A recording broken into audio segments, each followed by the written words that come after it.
Bonjour à tous, bonjour à toutes. Merci déjà de votre présence. Je remercie Data Grand Est pour cette tribune qui nous permet de faire partager nos expériences. Donc, je ne vais pas m'attarder sur le département de la Meuse, tout le monde sait que c'est un magnifique département, ni sur le service géomatique où je suis responsable et Laure est chef de projet SIG et cartographie.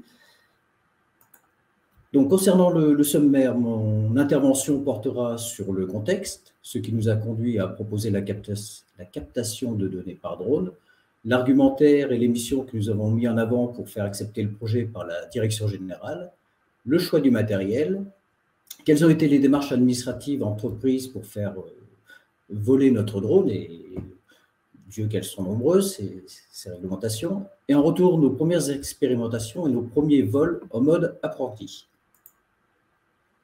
Au CD55 2021 arrimé avec une nouvelle mandature départementale, avec une nouvelle assemblée délibérante, un nouveau président et un nouveau vice-président en charge du numérique, de l'innovation et de l'attractivité. Ce nouvel exécutif a souhaité mettre en œuvre son projet politique, avec au cœur de celui-ci le numérique et l'innovation. Il a ainsi été demandé aux directions d'être novateurs dans leurs propositions et la DSI n'a pas échappé à cette règle. Il ne me restait plus qu'à trouver les bons arguments pour présenter le projet drone, et en tout cas le faire accepter par la direction générale. Concernant les enjeux, il fallait notamment justifier et pouvoir amortir le coût de la formation, qui était de 3 800 € TTC par personne, l'achat du drone de 6 000 € TTC. Pour information, la fourchette de prix d'un drone va d'environ 1 000 € à 50 000 € selon l'équipement que l'on souhaite. Donc, quels arguments ai-je mis en avant pour justifier cet amortissement? Le département commande régulièrement des prestations pour réaliser des inspections, que ce soit des toitures, le bardage ou toute autre chose. Ces prestations coûtent environ 2 000 €. De même, le CD55 inspecte régulièrement ces ouvrages-là, où le drone pourrait effectivement être particulièrement utile. Un récent dégât des eaux à la DSI est arrivé au meilleur moment. Pour localiser la fuite sur le toit, il a fallu louer une nacelle et bloquer la circulation le temps de l'inspection. Donc, ce fut un argument de plus à mettre en avant.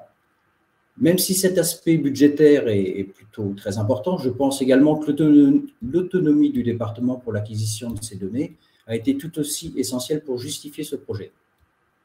Ces arguments mis bout à bout ont permis l'acceptation du projet par la direction générale, mais à condition que ce soit à titre expérimental et qu'on n'entre surtout pas dans le champ concurrentiel des initiatives privées.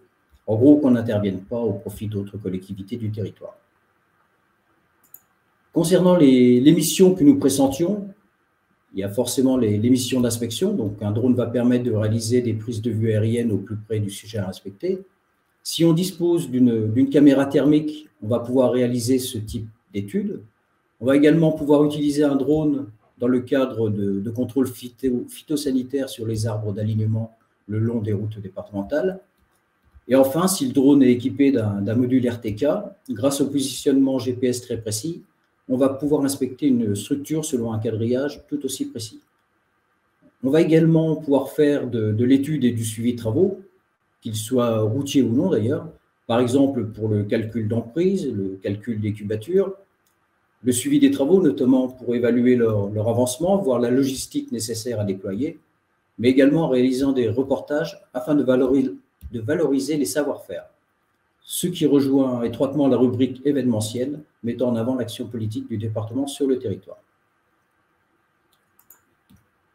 Donc pour nos besoins, nous ne souhaitions pas disposer d'une Bugatti pour rouler en ville, mais proposer plutôt un achat raisonné et surtout réellement adapté à notre ambition. Notre choix s'est donc porté sur la marque DJI, c'est une marque chinoise leader sur le marché de drones. Pour info, DJI représente environ 70% du marché de drones de loisirs et professionnels. Quant au modèle, étant novice en termes de pilotage, nous souhaitions un drone plutôt stable, facile à prendre en main, nous protégeant des obstacles qui risqueraient de nous briser les ailes. Nous voulions également réaliser certaines études thermiques, disposer d'un capteur photo suffisamment précis pour réaliser des zooms de qualité. Et donc, finalement, on a opté pour un Mavic 3 Enterprise, T pour thermique. Drone en main, il ne restait plus qu'à apprendre à conduire et obtenir le permis. Donc, je ne vous cache pas qu'au départ, je voyais le drone comme étant plutôt un jouet, certes professionnel, mais un jouet quand même. Mais lorsque j'ai vu le programme qui nous attendait au regard de la législation française, on voit tout de suite que c'est une activité professionnelle particulièrement encadrée. La France a d'ailleurs été un des tout premiers pays à réglementer l'activité drone sur son territoire. Depuis, l'Europe s'est emparée du sujet et a promulgué sa propre réglementation. Laure et moi donc, avons été certifiés au regard de la réglementation française, qui reste en vigueur jusqu'au 1er janvier 2026. Aussi, je ne vous parlerai que de réglementation française. Donc, un petit message subliminal à Data Grand Est, Clara et Marie Ségolène. La réglementation européenne en matière de drone pourrait être un sujet pour un futur webinaire. On va voir. Donc, pour devenir pilote d'UAS, donc UAS c'est le terme réglementaire et anglais pour aéronef sans personne à bord, il faut avoir 16 ans. Je pense qu'autour des écrans, on a tous cette condition. Il faut avoir également suivi une formation certifiante, parcours télépilote de drone professionnel, auprès d'un organisme agréé attestant notre capacité donc à comprendre les règles de l'air, les connaissances générales des aéronefs, d'assimiler les notions d'instrumentation, de météorologie, de navigation. En fait, le sujet était particulièrement vaste et dense. Cette attestation en main, il fallait ensuite suivre l'examen pratique de pilote d'UAS et enfin obtenir le fameux CATT, le certificat d'aptitude théorique de télépilote, un sésame délivré par la Direction générale de l'aviation civile. Ensuite, on est télépilote, mais il est nécessaire de déclarer l'activité en qualité d'exploitant drone, donc la Direction générale de l'aviation civile, immatriculer et enregistrer le drone auprès du même ministère, et ensuite, il faut rédiger ce qu'on appelle un manuel d'exploitation, le MANEX. Donc, ce MANEX va pouvoir décrire l'identification de l'exploitant, son activité, l'identification des télépilotes, leur niveau de compétence, la description des aéronefs, et toute information nécessaire à l'exploitation du ou des drones. Et enfin, la dernière étape, il faut s'assurer que l'exploitant dispose des assurances nécessaires couvrant les missions drone. Après ces étapes plutôt administratives, on peut utiliser le drone à titre professionnel. Mais avant d'entreprendre le moindre vol, d'autres contraintes nous attendent. Tout d'abord, il est nécessaire d'étudier et d'analyser la mission à réaliser, choisir ce qu'on appelle un scénario dans la réglementation française. Il en existe 3, scénario S1, S2, S3. L'étude doit également porter sur le périmètre géographique du vol. Ce travail préparatoire se fait à l'aide de cartes aéronautiques qui contiennent l'ensemble des zones réglementées ou interdites au survol. Donc, par exemple, les prisons, bien évidemment, interdit de les survoler, mais également les zones militaires, les centrales nucléaires. En plus de ces démarches, selon le type et le lieu du vol, d'autres démarches administratives peuvent être entreprises, doivent être même entreprises. Par exemple, en présence d'un scénario S3, c'est-à-dire en agglomération, le vol doit être déclaré à la préfecture, qui dispose d'un délai de 5 jours ouvrables pour accepter ou non le dit vol. Et on aura 8 jours pour réaliser ce vol. En cas de proximité du vol avec une zone réglementée, un aéroport, une plateforme UNM, une activité militaire par exemple, un protocole d'accord doit être mis en place avec le gestionnaire avant tout survol de la zone. Et enfin, avant d'entreprendre le vol, d'autres vérifications doivent encore être faites pour nous assurer que le vol peut être réalisé en toute sécurité. Consulter les prévisions météo, qu'il n'y ait pas trop de vent, que les températures soient adaptées, qu'il n'y ait pas de précipitations, pas de brouillard, etc. Vérifier la couverture GPS, bien évidemment sans GPS, pas de vol stabilisé. Contrôler l'activité solaire, qui ne doit pas être trop intense, sinon ça perturbe le GPS et par ricochet le vol. Et bien sûr, vérifier tout autre paramètre qui pourrait nuire à la sécurité de la mission. On va enfin pouvoir réaliser la mission, mais encore faut-il faire les dernières vérifications pour sécuriser le site. Tout d'abord, prévoir une zone de décollage et d'atterrissage, délimiter une zone d'exclusion des tiers avec éventuellement de la rubalise, des cônes ou tout autre matériau. Le télépilote devrait être visiblement reconnaissable avec une chasuble.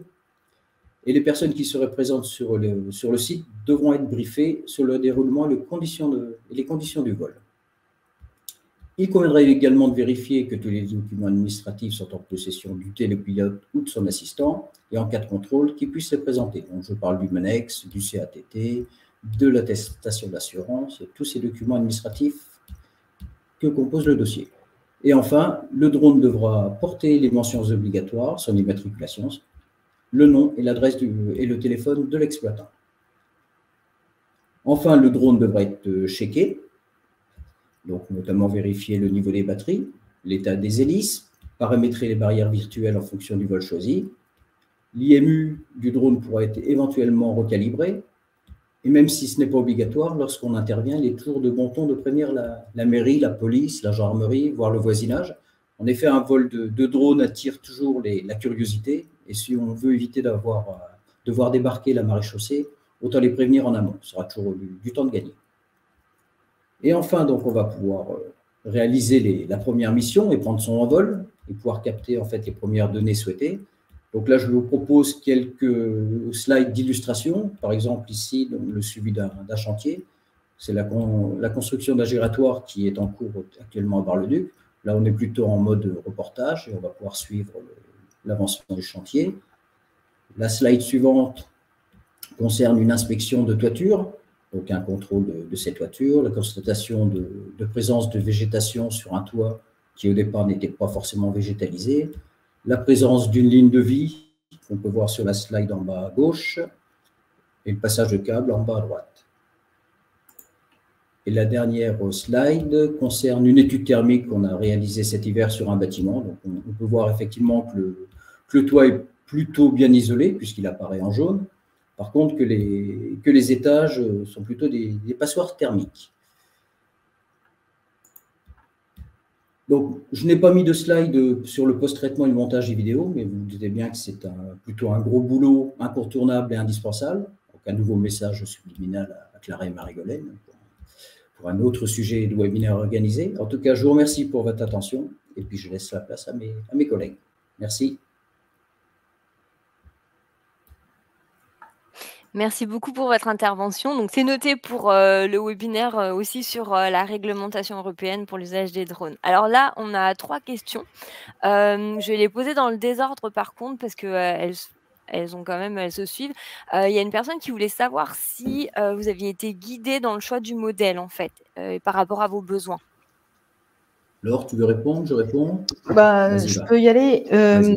Donc, par rapport en fait, ce qui nous a vraiment orienté, c'est la partie thermique. L'idée, c'était vraiment d'avoir un drone qui avait cette particularité-là.